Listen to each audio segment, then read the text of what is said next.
Marolles qui nous a rejoint, qui est le CEO de B2A Technologies. Bonjour. Bonjour. Qu'est-ce que B2A Technologies? Alors B2A Technologies, c'est une société qui est née de la fusion de deux autres sociétés. Oui. Une Alstev basée à Orléans, l'autre BA Robotique basée à Rennes. Et ces deux sociétés fournissent des solutions de transitique automatique, c'est-à-dire qu'on manutentionne en automatique des charges. Alors ça peut être des bagages dans les aéroports ou des palettes dans les entrepôts. Alors vous avez choisi de parler de maintenance, pourquoi? Pardon ? Vous avez choisi de parler de maintenance. Eh ben, parmi tous les métiers qui sont mis en valeur dans cette magnifique exposition, il y a effectivement le métier de la maintenance.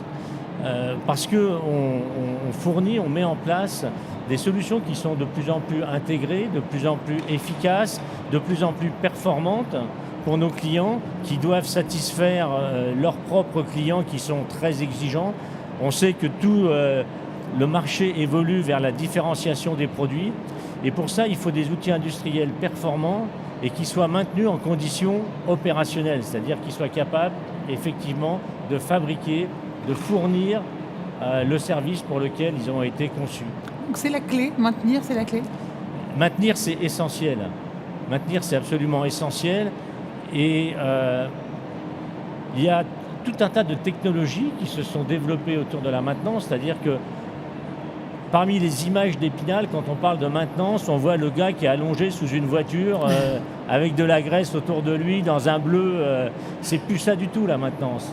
Hein. La maintenance, c'est d'abord de faire en sorte que les installations ne tombent pas en panne. Donc c'est toute la partie prédictive, préventive, tout ce qui est fait en amont. Et ensuite, quand il faut intervenir, on intervient, c'est plutôt l'image, par rapport à l'image un peu d'Épinal du gars sous la voiture, c'est plutôt l'opérateur qui branche son PC sur la Formule 1. Aujourd'hui, c'est plutôt ça la maintenance. Oui, on a l'impression justement que maintenant la maintenance, comme l'industrie est très moderne et très numérique et très digitale et presque robotique, quelle est la place de l'humain dans tout ça? Alors la maintenance, effectivement, comme toutes les autres technologies, elle évolue. Elle a beaucoup de technologies à son service, en particulier les objets connectés, la réalité augmentée. Mais au bout du compte, il y a toujours un homme ou une femme qui doit prendre les décisions. C'est un peu comme le chirurgien. Le chirurgien, il a beaucoup de technologies à son service, mais quand il fait l'opération, c'est lui qui a la manette, c'est lui qui doit accomplir les actes et prendre les décisions en temps réel. Et là maintenant, c'est un peu pareil. C'est-à-dire qu'on a effectivement de la technologie à son service. Il faut savoir maîtriser cette technologie. Donc c'est des vrais travails, c'est des vraies fonctions techniques avec un haut contenu technique. Mais il faut aussi être capable de faire le bon diagnostic et de gérer des situations qui sont souvent un peu stressantes. Ouais. Parce que quand l'installation est à l'arrêt, il y a le stress qui monte. Donc il faut être capable de gérer ça, prendre les bonnes décisions, s'adapter et utiliser les technologies qui sont mises au service de la fonction. Ça crée de nouveaux emplois, ça, ou d'emplois différents?